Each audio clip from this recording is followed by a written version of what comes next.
আজকে একটা ভিডিও দেখলাম ইন্ডিপেন্ডেন্স নিউজের। তো ওইটা একটা চ্যানেল।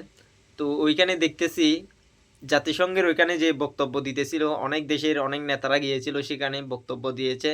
কিন্তু যখন নেতানিয়াহু বক্তব্য দিতেছে ইসরায়েলের, তখন ইন্ডিপেন্ডেন্স নিউজ অনুযায়ী প্রথমে তুরস্কের যিনি প্রতিনিধি গিয়েছিল তিনি বের হয়ে গেছে।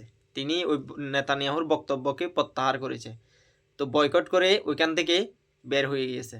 তার সাথে সাথে ইরান, ইরাক আরও অনেক দেশের নেতারা ওইখান থেকে বক্তব্যকে প্রত্যাহার করে বের হয়ে গেছে নেতানিয়াহুর। কিন্তু বাংলাদেশের যারা গিয়েছে তারা ওই বক্তব্যকে প্রত্যাহার করতে পারে নাই।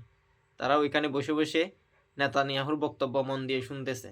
তো আমার কথা হচ্ছে, সমস্যা নেই, শুনতেছে, সমস্যা নেই। কিন্তু ওইখানে বাংলাদেশের যে প্রতিনিধি গিয়েছে তাদের মধ্যে একজন ছিল ইসলামিক দলের।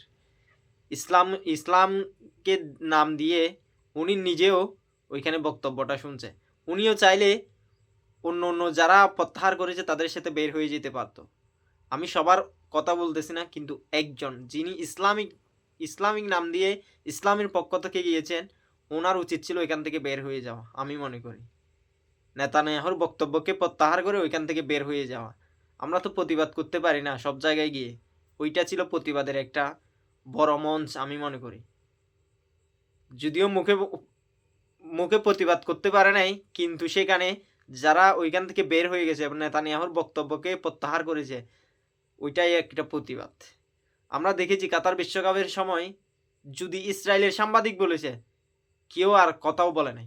তার সাথে সে কোনো ইন্টারভিউ নিতে পারে নাই। চিন্তা করেন প্রতিবাদ কিভাবে হয়। তাকে সবাই অবহেলা করেছে, তাকে অনেকে গালিগালাজ করতেছে সেখানে। শুধু ইসরায়েলের সাংবাদিক বললে হয়েছে, তার সাথে কেউ কথাও বলতেছে না। তো প্রতিবাদ এভাবে করতে হয়।